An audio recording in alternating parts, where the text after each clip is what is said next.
కొండా సురేఖ వ్యాఖ్యలపై కోర్టుకెళ్లారు నాగార్జున. నాంపల్లి కోర్టులో పరువు నష్టం దావా వేశారు నాగార్జున. తన కుటుంబ పరువుకి భంగం కలిగించారంటూ పిటిషన్ దాఖలు చేశారు. కొండా సురేఖపై క్రిమినల్ చర్యలు తీసుకోవాలని పిటిషన్ దాఖలు చేశారు. కొండా సురేఖ వ్యాఖ్యలపై సినిమా ఇండస్ట్రీ నుంచి నిరసనలు వ్యక్తమవుతున్న వేళ నాగార్జున కోర్టుకు వెళ్లారు. దీనికి సంబంధించి మరింత సమాచారం ప్రతినిధి ప్రణీత అందిస్తారు ఫోన్ లైన్లో. ప్రణీత, కొండా సురేఖపై నాంపల్లి కోర్టులో పరువు నష్టం దావా వేశారు హీరో నాగార్జున. తమ కుటుంబ గౌరవాన్ని ప్రతిష్టను దెబ్బతీసేలా కొండా సురేఖ వ్యాఖ్యలు చేశారంటూ న్యాయస్థానాన్ని ఆశ్రయించారు. సో డిఫమేషన్ సూట్ ని ఫైల్ చేశారు.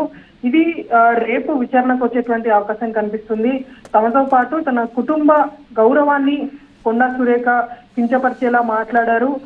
ఇప్పటికే సోషల్ మీడియాలో సైతం కొండా సురేఖ వ్యాఖ్యలను మొత్తం నాగార్జునతో పాటు అక్కినేని ఫ్యామిలీ అంతా ఖండించింది. సినిమా తాళ్ళందరూ కూడా ఒక్కొక్కరు ఖండిస్తూ వచ్చారు. అయితే ఇప్పుడు తాజాగా లేటెస్ట్ డెవలప్మెంట్ నాంపల్లి కోర్టులో అక్కినేని నాగార్జున ఈ డిఫమేషన్ సూట్ ఫైల్ చేశారు.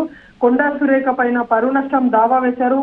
అయితే ఎంత మేరకు ఈ డిఫమేషన్ సూట్ ని ఫైల్ చేసినటువంటి వివరాలు బయటికి రావాల్సింది. ప్రస్తుతం మనకు అందినటువంటి ఇన్ఫర్మేషన్ ప్రకారం కాసేపు క్రితమే ఈ డిఫమేషన్ సూట్ ని నాంపల్లి క్రిమినల్ కోర్టులో ఫైల్ చేసినట్టు తెలుస్తుంది. కొండా సురేఖపై క్రిమినల్ చర్యలు తీసుకోవడంతో పాటు ఆమె నుండి క్షమాపణ కోరుతూ ఈ డిఫమేషన్ సూట్ ఫైల్ చేసినట్టు తెలుస్తుంది. నాంపల్లి కోర్టులో దీనికి సంబంధించినటువంటి విచారణ రేపు వస్తుందా, లేదంటే వెకేషన్ తర్వాత కోర్టులో దీనికి సంబంధించినటువంటి విచారణ వస్తుందా చూడాల్సింది. ప్రజెంట్ నాగార్జున తరపు అడ్వకేట్స్ ఈ రోజు నాంపల్లి క్రిమినల్ కోర్టులో డిఫమేషన్ సూట్ ని ఫైల్ చేశారు.